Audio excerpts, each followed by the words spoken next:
kasutusele järgneb väike mõnusignaal. The short-term dopamine-driven feedback loops that we have created are destroying how society works. Kas siin on epideemia või kas me peaks midagi tegema või täiuslik torm on, mis öeldakse selle kohta? Sotsiaalmeedia pole üldse viletsam mõnuaine kui mõni teine. Ja eks elu näitab, kuidas sellest kõige paremini välja tulla. Meie lapsed peavad mingil hetkel elus otsustama, et kas ma tahan elada siin maailmas või virtuaalses maailmas.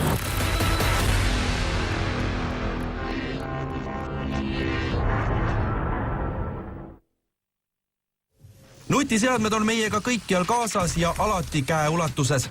Tänane erisaade uurib erinevaid nutiseadme sõltuvusega kaasas käivaid probleeme ja otsib vastust küsimusele, kas inimesed oskavad ja tahavad oma nutiseadme kasutust piirata.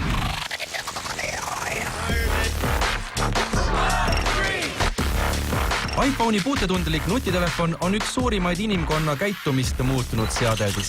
Tuli iPhone ja sealt hakkas kõik liikuma, aga tänu iPhone'i tulekule kolid see kõik taskusse. Sa said selle kõik endaga kaasa võtta. Magamistuppa, kööki ja vetsu. Järgnes Facebooki tähelend. Facebook ühendab täna rohkem kui 2 miljardit inimest üle maailma.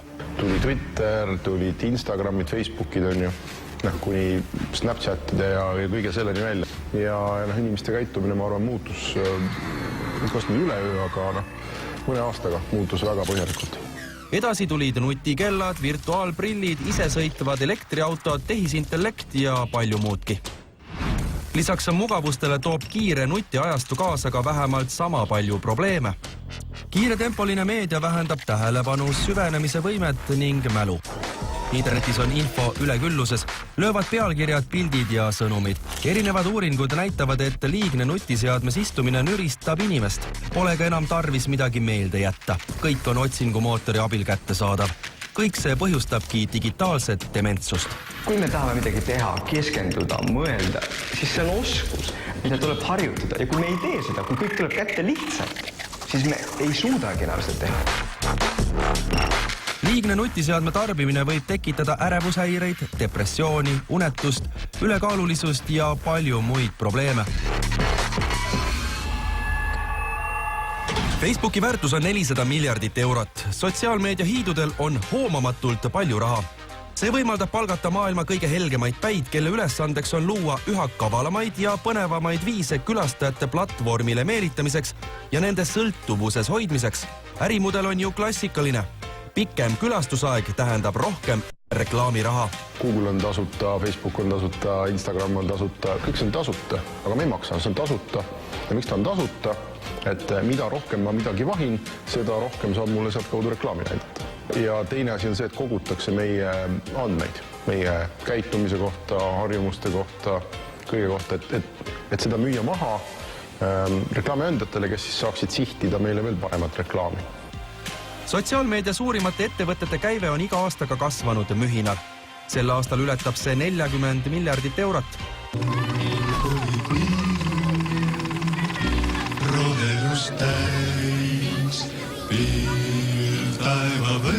Veel mõnikümmend aastat tagasi pidid noored olema ise leidlikud, et vaba aeg huvitavalt ära sisustada.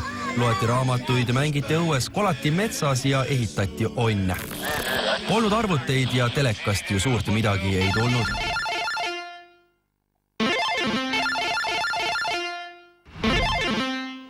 Tänasel päeval on noortel kiusatus ja sõltuvus veeta suurem osa vabast ajast nutiseadmes.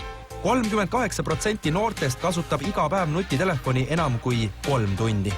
Sest kui meie veel mäletame seda aega, mis oli enne nutitelefone ja laialdast interneti kasutusele võttu, siis nemad ju seda aega ei mäleta. Nende jaoks on see maailma niivõrd loomulik osa, et meie poolt seda ignoreerida oleks äärmiselt rumal. 49% 16–24 aastastest noortest haarab hommikul esimese asjana peale silmade avamist kätte telefoni. Uued põlvkonnad kasvavad üles õppides nutiseadmeid kasutama enne, kui õpivad lugema. Et mina näen murekohta selles, et kui lapse ja vanema vahel kõige õrnemas eas, titadel, väikelastel ja kujune turvalist kiindumussuhet, sest lapsele antakse kohe kätte nutiseade, et oleks lõbus ja vanem ise on ka ninapidi telefonis ja neil ei teki omavahelist kontaktigi. Ja natukene murekoht on siin, et me ei tea veel, mis nendest lastest saab, sest need lapsed, kes on nutiseadmega üles kasvanud, ei ole veel suureks saanud. Nende aju võtab endasse kiiremini sisse informatsiooni, siis see nutiseade muudab nende laste aju rohkem kui meie aju. Ta programmeerib seda ümber. Esimesed faktid, mis me selle kohta näeme, on tegelikult väga muret tekitavad. Küsitlusfirma Norstat eestlastega läbi viidud uuringust selgub, et 82% 16–24-aastastest noortest ei lahku telefonist isegi tualetti või vannituppa minnes ja kasutab seda ka seal regulaarselt. Ka paljud täiskasvanud ei suuda nina nutiseadmetest eemal hoida. Kuskil maailmas inimesed veedavad interneeduses või internetis siis kuskil keskmiselt 6 tundi, eestlased 4 tundi. Ja tegelikult inimesed ise arvavad, et nad veedavad palju vähem. See harjumus on nii käe sees. Sa vaatad, inimesed kõnnivad ükskõik kus kohas, kassasabas, bussis, tänaval on ju. Et sul on kogu aeg, pöial on valmis, on ju, pöial tegutseb kogu aeg. Ja sellest on üliraske lahti saada, midagi ei ole teha. Sotsiaalmeedia, videomängud ja paljud nutirakendused on võrreldavad ülimalt sõltuvust tekitavate narkootiliste ainetega. Erinevates uuringutes on võrreldud nutiseadme sõltuvust näiteks kokaiini sõltuvusega. Kõige lähedasem uimastimaailmast oleks ehk kofeiini ja alkoholi kombinatsioon ja võib-olla natukene ekstrassit ka sinna juurde. Seal, kus on mõnu, seal on alati sõltuvus ka kerge tulema. Seetõttu me ütlemegi sõltuvust tekitavate ainete kohta mõnuained, sest nad tekitavad palju mõnu. Ja sotsiaalmeedia pole üldse viletsam mõnuaine kui mõni teine. Ja seda saab väga kergelt, lihtsalt pöialt liigutades.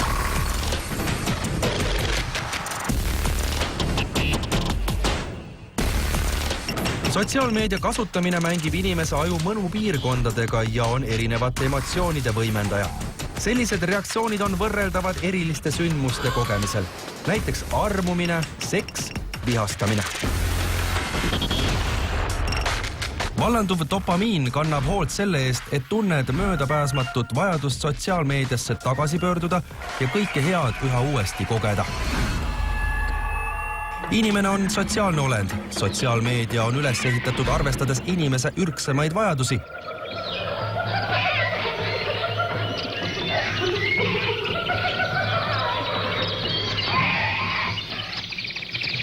Meie aju on kujunenud sadade miljonite aastate jooksul. Ja sel ajal on üheks väga tähtsaks signaaliks aju jaoks olnud see, et kas keskkonnas on midagi uut. Mingi uus loom, uus lind, uus puuvili. Kui on midagi uut, siis see on aju jaoks tähtis. See tähendab, et ta veel ei teadnud seda, ta peab selle kohta õppima. Ja kuna uudsus on nii tähtis, siis aju on selle jaoks leiutanud spetsiaalsed mehhanismid, kuidas seda uudsust paremini meelde jätta. See tähendab, et kui te näete midagi uut, kui kogete midagi uut, siis ajus tegelikult vallanduvad mõnuained, mille mõte on see, et see aitab seda uut sisu paremini salvestada. Ja teiseks, see paneb loomad uudsust otsima ja taga ajavad. Seega võib öelda, et uudsus on meie aju jaoks tõeliselt mõnu tekitav. Sotsiaalmeedia ja rakendused kõigest petavad aju. Päriselt ju enamasti midagi vajalikku ei õpita. See, kus on iga hetk käepärast lõpmatu hulk midagi, mis uus on või tundub sellena. Sellega meie aju ei ole saanud eriti palju harjuda ja eks elu näita, kuidas sellest kõige paremini välja tulla. Kus on Facebooki lõpp? Sa oled kunagi jõudnud Facebooki lõppu või kus on Instagrami lõpp? Võib-olla ta kuskil on. Ma olen paar korda saanud Facebookilt teate, et nüüd meil ei ole küll rohkem midagi näidata. Aga seda ikka ei juhtu, et sa kerid ja laetakse peale ja peale, et sul on võimalik seal väga tihti olla või väga pikalt olla. Paljud inimeste jaoks on võimatu mitte oma telefoni pidevalt näppida. Iga uus sõnum, like ja värske sisu ajajoonel vallandab tugeva dopamiini laksu. Meie ajud ei ole loodud selle jaoks, et pöide liigutusega lihtsalt tuleb see uudsus. Need masinad nad suudavad meid kontrollida seetõttu, et nad vallandavad neid mõnusignaale.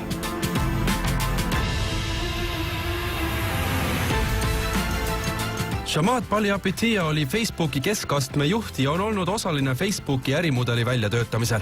Shamat usub, et Facebook on maailmas väga palju head teinud, kuid mees tõdeb, et Facebooki edulugu rajaneb osaliselt inimpsühholoogia nõrkuste kuritarvitamisel.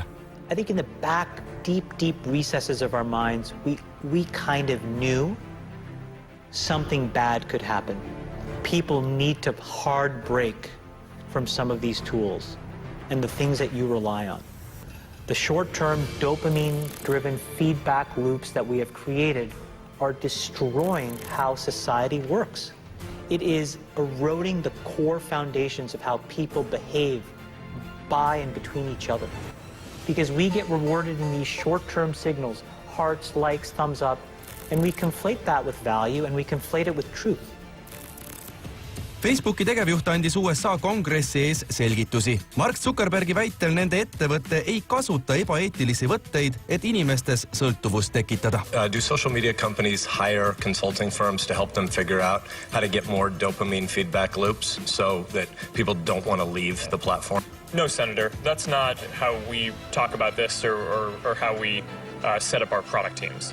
We want our products to be valuable to people, and if they're valuable, then people choose to use them. Siin on väga hästi nagu kokku saanud see, et nende firmade ärimudel on see, mis seda tahab, ja teistpidi me tahame ise ka. Meil on mõnus, meil on hea tunne, kui tuleb mingi plõnks ja mingi teavitus, et see ütleb, et me mõtleme sulle, sa oled tähtis ja see tekitab meis hea tunde. Ja need kaks sellist poolt on kokku saanud ja see ongi see, mille pärast me küsime, et kas siin on epideemia või.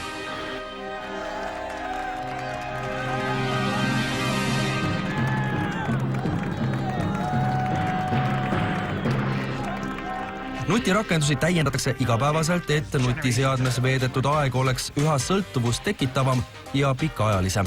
Näiteks tehisintellekt suudab kasutaja käitumisajaloo järgi kasutajale välja valida kõige huvitavamat sisu. See uudne lahendus pikendab külastusaega ja omakorda suurendab dopamiini ja oksütotsiini doosi. Sotsiaalmeedia süsteemide juures ka kogu aeg katsetavad, et nad katsetavad hästi palju erinevaid algoritme, et mismoodi neid sõnumeid öelda, mida siis välja valida inimese jaoks, ütleme mingisuguse kategooria jaoks, ja siis vaatavad, et kuidas see mõjus, et kas ta püsis seal kauem või püsis lähemat aega ja mida rohkem nad õpivad, seda täpsemalt nad sellest aru saavad. Nii näedki oma seinal üha enam just selliseid sõnumeid ja uudiseid, mis sind eriliselt rõõmustavad või vihastavad. Ehk et see tähelepanu kättesaamise hetk tuleb nagu kogu aeg varasemaks ja seda kogu aeg optimeeritakse. Juba on olemas masinad, mis teevad inimest rumalamaks. Seega mitte ei tõuse mingi üliintelligentne tehisintellekt, vaid hoopis meie inimesed muutume nürimaks ja nürimaks.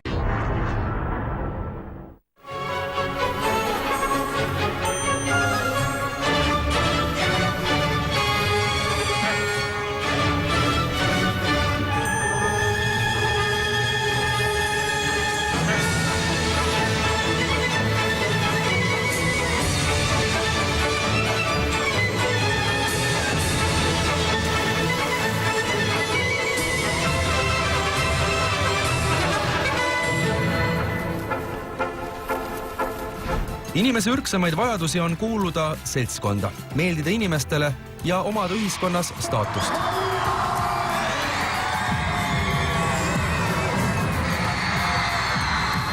Nii ongi paljud inimesed sotsiaalmeedia küüsis, kuna rakendused rahuldavad läheduse ja heakskiidu vajadust. Iga päev laetakse veebi üle 100 miljoni selfie. Mõni otsib tõesti heakskiitu, aga hakkas kuskilt laike saama ja keegi ütles, et oi, kui äge pilt. Ja siis ta tundub, et see ongi väga tore. Ja siis korraga on talle väga tähtis kõigi teiste tähelepanu, mitte ainult tema enda lähedaste oma. Vajadus tunnustuse järgi, kui me teeb kuskil ilusa foto ja postitab selle kohe, nüüd praegu sotsiaalmeediasse ja ta saab kohe sealt tagasiside, et jes, meeldib. Tõmbame otsad kokku nagu ikka ja kui sulle meeldis see video, siis jätta jäsenpiketuseks pööjal. Paljude noorte eesmärk on saada internetist tuntuks.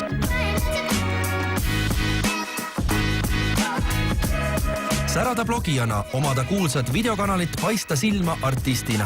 Sotsiaalmeedia tulek on sotsiaalseid suhteid ilmselt muutnud võib-olla isegi rohkem kui kõik eelmised meediumid kokku. Vaadaks, see on Fit Laura. Ta andis mulle... Seda polnud seda tähendab, et auhindade jagamine läks paha hakkama. Ja mu ema toetab. Laura-Liisa Leosk on Eesti üks tuntumaid blogijaid ja YouTubereid. See on thumbnail. Jah, ma olin nagu räigelt. Laura töö ja hobi saab võimalikuks tänu nutiseadmele. Mu töö ja blogi ja kõik see on sotsiaalmeedia, siis mina olen see, kes ärkab üles telefoniga ja kes läheb magama telefon käes. Mis ma sa paku kohe tihjaks? Edu sotsiaalmeedias võib tekitada lausa hasarti. See on sõltuvust tekitav, et isegi kui sa ei jahi seda, aga mina ka ju otseselt ei alustanud oma kanaliga selleks, et seda saada, aga kui see tuleb sul nagu automaatselt, siis ei taha sotsiaalmeedias tunda seda, et nüüd järsku temast ei tunta huvi, et see sõltuvust tekitav asi on just see, et sa tahad oma jälgijaid ja laike kogu aeg kasvatada. 5000 laiki minu jaoks on pigem igapäevane, nii et ma ütleks, et ma olen sellega harjunud ja see ei tekita minus erilist tunnet. Aga kui ma saaksin ühe päevaga näiteks 20 000 laiki, mida ei ole kunagi varem juhtunud, siis see oleks kindlasti eufooria tunne ja see, et ma olen ka oma nagu platvormiga midagi saavutanud, ma olen midagi hästi teinud.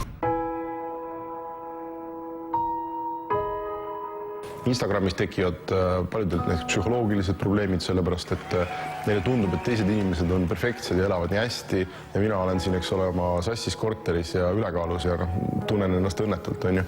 Ehk oled märganud sotsiaalmeedias, kui suurepärast elu paljud elavad. Silma torkab ilu, rikkus ja edu. Virtuaalmaailm õõnestab paljud inimeste enesehinnangut ja tekitab masendust. And instead what it really is fake brittle popularity. That's short term and that leaves you even more, and admit it, vacant and empty before you did it. Because then it forces you into this vicious cycle where you're like, what's the next thing I need to do now? Think about that compounded by 2 billion people. At Facebook specifically, I view our responsibility as not just building services that people like, but building services that are good for people and good for society as well. So we study a lot of effects of well-being of our tools and broader technology. There are good and bad uses of it. What we find in general is that if you're using social media in order to build relationships, right? So you're sharing content with friends, you're interacting, then that is associated with all of the long-term measures of well-being that you would intuitively think of. Long-term health, long-term happiness, long-term feeling connected, feeling less lonely. But if you're using the internet and social media primarily to just passively consume content and you're not engaging with other people, then it doesn't have those positive effects and it could be negative.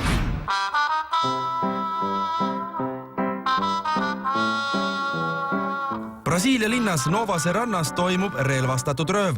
Inimesed sunnitakse relva ähvardusel põrandale. Baari ääres olev mees aga ei allu käsule. Ta ei märka enda ümber toimuvat. Nina nutitelefoni külge liimitud. Kui kurjategija on juba läinud, tõstab mees silmad telefonist. Kuidas saad aru, et teil on nutisõltuvus?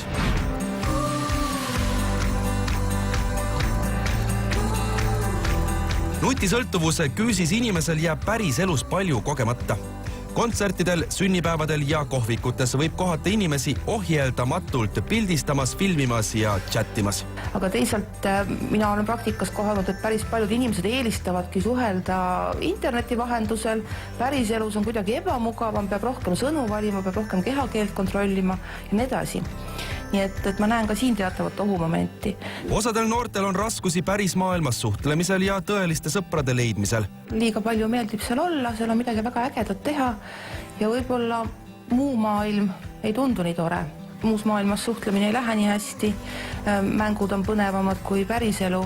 Mõnel need päriselu probleemid võib-olla on nii keerulised, et tahakski neist eemale pääseda. Virtuaalmaailm loob illusiooni, et suhtlemisvajadus on rahuldatud. Päriselus ei ole aga piisavalt suhtlemisoskusi arendatud.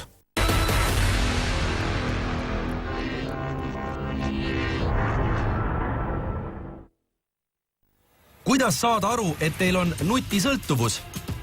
Häirima hakkab asi siis, kui inimene ei saa kohe kuidagi enam muidu läbi ja see hakkab toimuma teiste tegevuste arvelt. Et nad on mõnu meie jaoks odavaks teinud. Kui te pikemalt tõesti nutiseadme ära panete, siis te näete võõrutusnähtusid. Tähendab, et te pidevalt mõtlete nutiseadmele, te tunnete ennast halvasti. ja inimesed, kes näiteks on oma nutiseadme kogemata koju jätnud, nad ütlevadki, et nad tunnevad ärevust. Ja see on klassikaline võõrutusnäht. Nutiseadme puudumine tekitab 57% eestlastest närvilisust. Teadusuuringud näitavad, et telefonisõltlaste võõrutusnähud sarnanevad narkootiliste ainete võõrutusnähtudele. See oli päris mitu aastaid tagasi, kui ma Hiinasse sõites jätsin arvuti ja kõik muud seadmed maha. Ja 48 tundi pärast seda mul oli umbes samasugune tunne ilmselt nagu heroiinist sõltuval inimesel umbes samal ajal, kes pole oma viimast annust kätte saanud. Ma olin väga lähedal sellele, et proovida hieroglüüfidega klahvide peal midagi korda saata. Aga see läheb mööda. Nii et see on tegelikult ettevõtmise asi, see on tükk maad kergem kui päris uimastitega, ravimitega.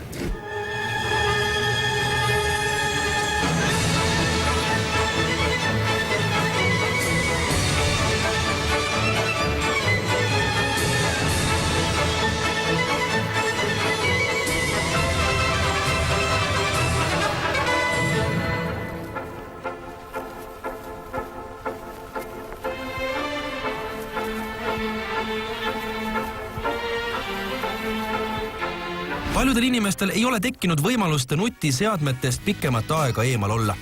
See tunne võib olla üsna ebamugav. Nutiseadme sõltuvusest vabanemine on raske. Nagu igast sõltuvusest vabanemine. Seetõttu see ongi, selle nimi on sõltuvus, sest ta hoiab meid kinni, ta hoiab meie aju kinni. Nii siis, kui te üritate, siis on lihtne öelda, et kui ma nüüd enam õhtuti ei kasuta nutiseadet, aga proovige ise seda, proovige paari õhtut ja te näete, kuidas tegelikult ikkagi tunni pärast või 1,5 tunni pärast te vaatate sinna nutiseadmet, siis te olete tagasi. Korraldame Eesti tuntud videoblogijatega põneva katse. Kas noored suudavad terve päeva olla nutiseadmeta? Asenduseks vaid nuputelefon. Henri Karpov on Hensu Kusta nime all laineid lööv noor internetitäht ja videoblogija. Vaatame, päeva lõpus ma annan siis teada, kui palju kordi mul on siis, kui palju kordi ma kaotan enesevalitsused, millised on võõrutusnähud. Ma veits kardan, et kuidas see latakas siin peaks asendama seda. Nii veider. Okei. Kuidas see töötab? Kuidas see töötab? Ma olen nii abita. Sama. Nii naljakas. Päev nuputelefoniga tekitab noortes palju elevust ja lusti. Kus see kaamera on? Osad noored on üles kasvanud nutitelefoni ajastul. Sa ei saa aru või? Kas see YouTube'i saab minna või? Ei. Ei saa või? Ei saa aru. Mine menüüsse näiteks nuppudega. Kuidas? Nuppudega. Ma ei oska nuppe kasutada. No proovi. Nutitelefonil on lõputult kasulikke funktsioone ja rakendusi, mis teevad elu oluliselt mugavamaks. Nuputelefon on aeganõudvam ja tülikam. Mälu on täis, kustutage mõni üksus. Et kvaliteet on nagu väga prima. Huvitav, kas ma pean üldse dokumenti klubides näitama, et sisse saada, et ma lihtsalt näitan seda, siis nad on nagu ja meil on siin seniorpakett on ka, kui soovid. Okei. Ma läksin vetsu just ja automaatselt võtsin telefoni kaasa, sest tavaliselt vetsus käitis ikkagi, scrollid telefonis on ju. Istun maha ja mõtlen, mida ma nüüd teen? Poole päeva pealt ilmnevad Henril esimesed võõrutusnähud. Natuke kurb on juba ja tüdimus, et ma tunnen pidevalt, kuidas mul on käsi niimoodi, kui istun kuskile või nagu automaatselt nagu kui igav hakkab midagi, siuke nagu fantoomtelefoni järgi läheb käsi nagu taskusse, aga seal ei ole midagi. Henri igapäevane rutiin ja harjumused on ilma nutitelefonita täielikult sassi löödud. Ma pean tunnistama, ma peaaegu murdusin päeval ja kui mu sõber oli nutitelefonis, siis ma olin kõrval lihtsalt vaatasin, mis ta teeb. Ja siis korra oli see, et ütlen talle, et logi minu Instagrami ja lihtsalt nagu mina ei puutu telefoni, et lihtsalt lase seal niimoodi sõrmega, et ma lihtsalt vaatan kõrvalt, aga ei, ma mängin ikkagi ausat mängu, üritan ma lugesin raamatut isegi vahepeal. Põhimõtteliselt on niimoodi, et see on üks ebamugavamaid päevi, mis mul olnud on. Peale selle ühe sõbra, kellega ma näost näkku nägin ja kokku sain, ei tea, ma pole aimugi, mis mu teised sõbrad teevad või kas keegi on ühendust võtnud või kirjutanud sellepärast, et siin ei ole Messengeri. Telefoni number vaata. Sõprade suhtlus käib nutitelefonis sõnumivestlusena. Nuputelefoniga on ainuke mugav viis vaid helistamine. Ei ole saanud vaata, et ega sa midagi kirjutanud. Ei ole kirjutanud. Ma ei tea, Instagram, Snapchat, Facebook, uudiseid, võib-olla, ma ei tea, 3. maailmasõda lahti läinud ja ma ei teaks seda sellepärast, et mul ei ole sinna, kui just mingi tuumasõja sõnumit ei tule siin mingi varjuga või midagi. Teine pool on sõltuvus. Sõltuvus on see, et ma tahaks vaadata kohe nagu rakendustesse, et tegeleda millegagi või ma ei tea, telefonimänge mängida. Ma üritasin siin mingi telefonimänge mängida, no see ei pea välja. Aga aku on see vastu sellele kestnud niimoodi, et ma oleks enda telefoni, ma arvan, praeguseks laadinud juba 3 korda, aga seda ma ei ole ühtegi korda laadinud.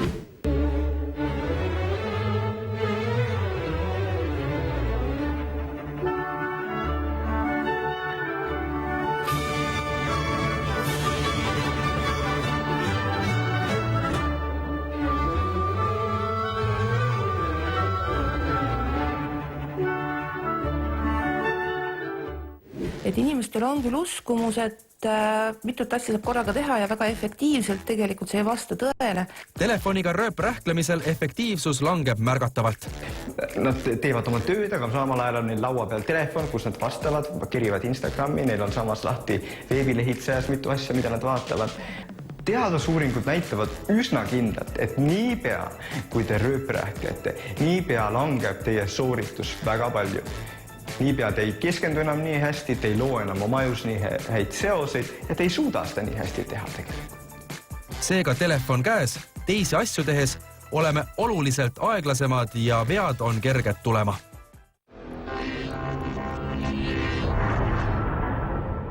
Tänaval ollakse niinapidi telefonis ja kipub tekkima tunne, et jääb auto alla või hoopis auto juhtimisega on probleem. Paljud ei suuda ka roolis ilma telefonita hakkama saada. Norstat tarbijauuringus selgub, et ligi veerandil 16–35-aastastest inimestest on nutitelefoni kasutamise tõttu tekkinud liikluses sõitja või jalakäijana ohtlikke olukordi. Niipea kui tähelepanu läheb ära auto roolimised, siis ehkki sa just kui vaatad sinnapoole, tegelikult sa ei näe, kui jookseb laps teele. Ja faktid näitavad ka seda, et nutiseadmed põhjustavad autoõnnetusi ja palju autoõnnetusi. Seega, see, millest me siin täna räägime, see ei ole mingi lihtsalt teoreetiline probleem, vaid reaalselt see on probleem, mis nõuab inimelusid. Tehnoloogia võidujooks on olnud meeletu. Kuhu oleme teel? Mis ootab meid lähitulevikus? Virtuaalsed maailmad, mis tunduvad nagu päris, on see järgmine nagu piir, kuhu me tahame jõuda. Ja see tundub suur asi, et täna ikkagi ei kujuta keegi ette, et ma panen mingid prillid või ma ei tea, mingisuguse kiivri endale pähe ja ma ei tee vahet, kas ma olen arvuti poolt genereeritud maailmas või ma olen päris maailmas. Aga see kõik on kahtlemata hästi võimalik ja täiesti kahtlemata see ka tuleb. Nii et ma ei tea, kas meie, aga ma arvan, et meie lapsed peavad mingil hetkel elus otsustama, et kas ma tahan elada siin maailmas või virtuaalses maailmas. Tundide viis ekraani jõllitada rikub silmanägemist. Ka on teadlased leidnud, et ekraanidelt kumav sinine valgus kahjustab silmi, tekitades silmarakkudes mürgiseid molekule. Telefonis istumine võib tekitada selja, kaela ja peavalusid.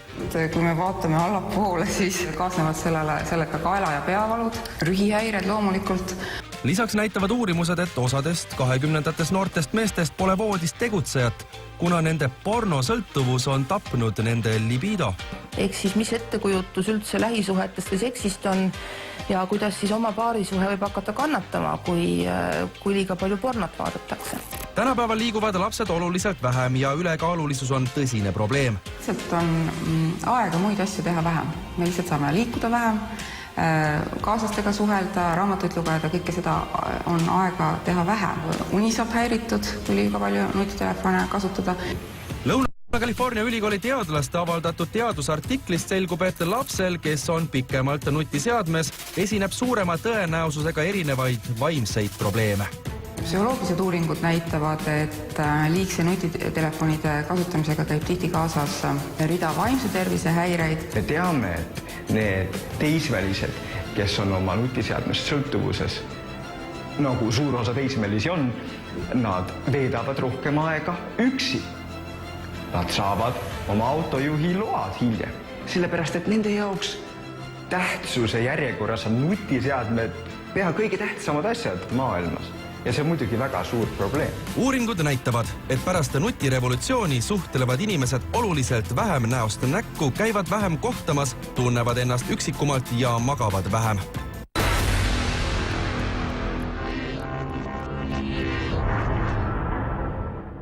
Hetkel pole teadlased ühel meelel, kas telefonist eraldub pikaajaline kiirgus on ohtlik või mitte.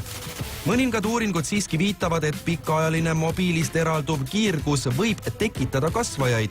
Inimene, kes tahab enda suhtes kiirgust vähendada, siis tema võib tõesti lülitada mobiilse andmeside välja siis, kui ta seda ei kasuta või üldse sellest loobuda ja helistada juhtmega ühendusi või siis viia telefon endast kaugemale.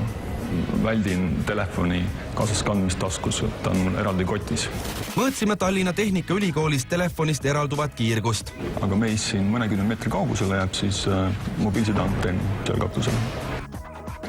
Nii-öelda skaneerime seda piirkonda ja vaatame siis, mis me saame keskmiseks tulemuseks. Internetiühendusega telefon kiirgab sama palju, kui seisaksite 20 meetri kaugusel mobiiliside antennist. Kiirgus muutus 10-kordseks maa-aluses parklas, kus levi on kehv. Hoiduda selle nutitelefoni kasutamisest maa-alustes parklates või maapiirkondades, kus on väga kehva levi. Et viimasel puhul võib sinna siis ju ühendada lisaantenni, välisantenni. Juba ainuüksi 60 sentimeetri peale kukub telefoni kokkupuute tase poole võrra.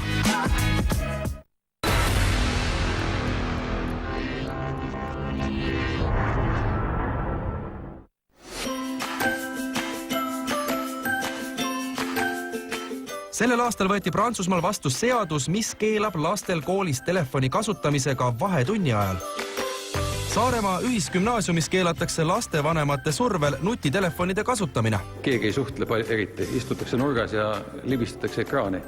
Telefoni kasutamine segab tunde õpetamist ja kasutavad lapsed seda ka üksteise kiusamiseks. Gustav Adolfi gümnaasiumis seevastu toimub õppe väga edukalt tahvelarvutitel, kusjuures telefonid on väljaspool õppetööd koolis täielikult keelatud kuni 6. klassini. Väga palju on just sellised rakendusi, mis on mõeldud lapse arendavaks tegevuseks, kas siis matemaatika ülesannete lahendamiseks või kas või näiteks joonistamisekski.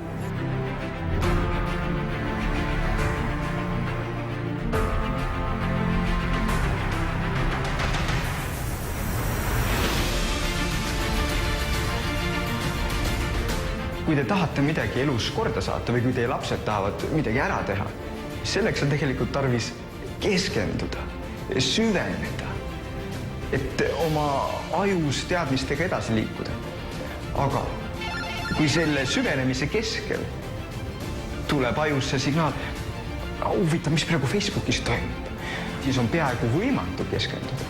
Võib-olla teie laps näiteks suudaks tegelikult luua sümfooniaid või teha maalikunsti väga kõrgel tasemel, saada väga heaks sportlaseks. Millised imelised masinad neil seal koljuses on. See aju, mis neil on, sellega võiks teha ükskõik mida. Mõnest neist võiks saada järgmine Beethoven, järgmine Picasso, aga kui me anname neile kätte nutiseadmed, siis kogu selle potentsiaali me võtame ära ja hävitame. Kas lapsevanemad ja ühiskond ei peaks rohkem tegema, et kaitsta lapsi nutiseadmete salakavala sõltuvuse ja internetis varitsevate ohtude eest? Kas sina tead, mida sinu laps telefonis teeb ja millega kokku puutub? Lapsed ise ütlevad, et kuskil ligi 70% nende vanematest ei tea, mida nad internetis teevad. Me teame, et noored näiteks YouTube'is veedavad kõige rohkem aega, see ongi number 1 selline sait, kus aega veedetakse, aga ka väga palju sellist vägivalla teemat ikkagi on laste seas nagu läbi käinud. Otsides YouTube'i videosid võib vabalt ette sattuda mõni porno, tapmise video ja nii edasi. Laps vaatab YouTube'is eakohaseid multikaid ja YouTube'i järgnevad videosoovitused võivad olla üsna häiriva sisuga.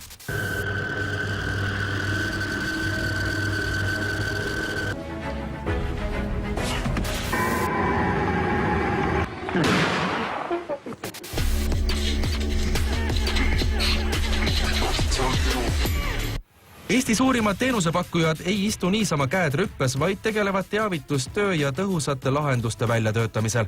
Väga oluline sihtrühm, kelle me oleme võtnud siin just selliseks uurimise objektiks, on olnud meie jaoks lapsed. Me müüme küll sellist internetiteenust, telekommunikatsiooniteenust, aga meie suur ja sügavam roll on ka, et anda teada, harida inimesi, et milliseid ohte seal nagu varitseb. Sündsusetuid veebilehti, et neid on kuskil 500 000 ühes kuus. Et mõelge, kui palju on see tulv, 500 000 kuus, et blokeeritakse ära juba, et meie kliendid ei saa sinna ligi.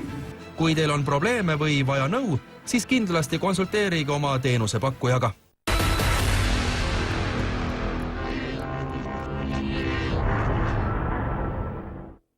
Kuidas siis ikkagi piirata nutikasutust? Ei ole sotsiaalmeedias, ei mängi mingisugust telefonimängu. Hakata vaikselt kontrollima, et kas ma saan üldse enda käitumise reguleerimisega hakkama. Siis on vaja endale rutiin teha ja siis tuleb sellest kinni pidada ja siis, kui ei õnnestunud kinni pidada, siis tuleb öelda, et nüüd proovin uuesti. Alati, kui ma uue telefoni saan, siis esimene asi, mis ma teen, on see, et ma keeran kõik teavitused kinni. Kõik hääled kinni, kaasa arvatud, ma ei tea, SMS-idel ja Messengeri nende plõnksud ja nad ei lase mul ise otsustada, et mida ma tahan teha, vaid see otsus läheb teiste inimeste kätte. Sest kui telefon teeb plõnks, siis sul tekib kohe instinkt, et see kätte võtta ja vaadata, et mis seal toimub. Üks lihtne reegel võiks olla, et õhtul, kui lähete koju oma pere juurde, siis te nutiseadet ei kasuta näiteks 2-3 tundi. Iseenesest lihtne reegel, raske sellest kinni hoida. Kui te näete, et teil on probleeme, siis te võite muidugi üritada kasutada mingit äppi, mis teie internetis olemise aega pidurdab. Nii Androidis kui iPhone'is on nüüd uutes tarkvaraversioonides sees see enesekontrolli mehhanismid. Alustada võiks sellest üldse teada saada, kui palju sa internetis aega veedad.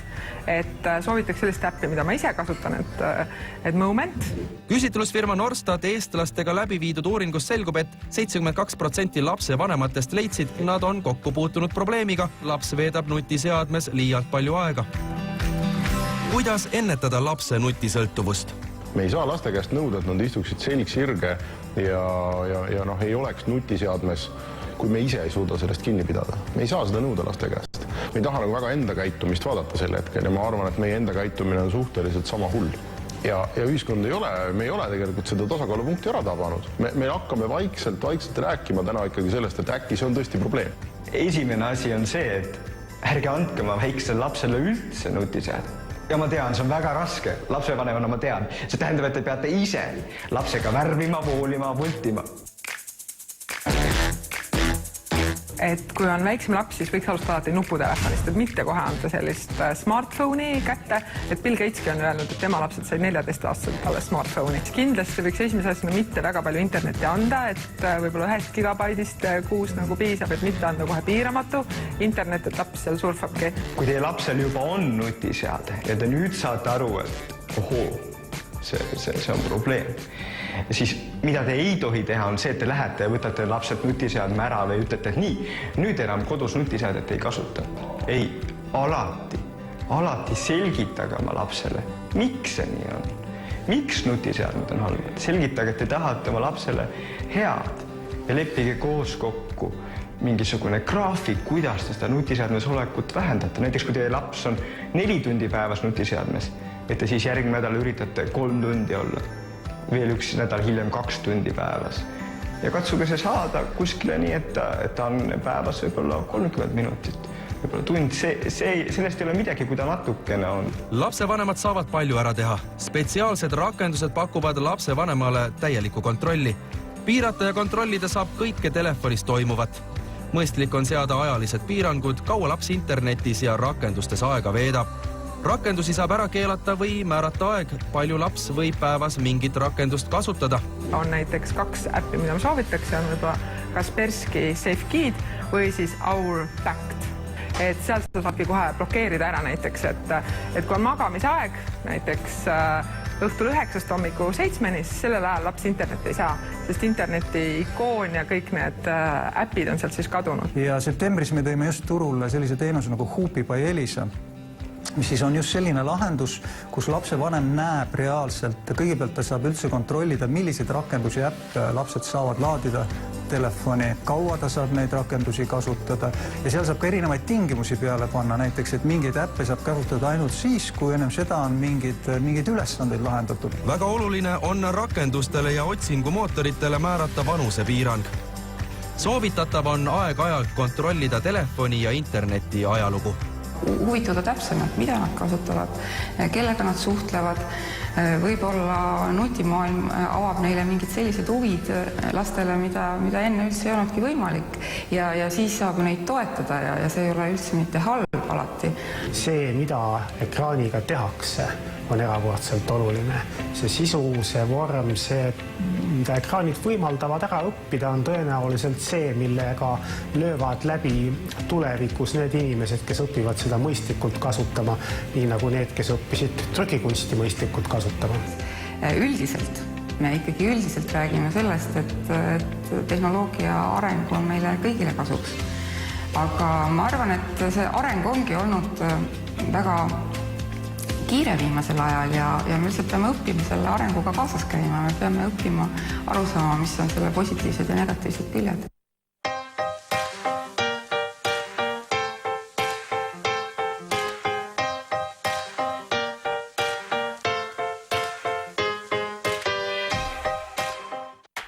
Nüüd siis draama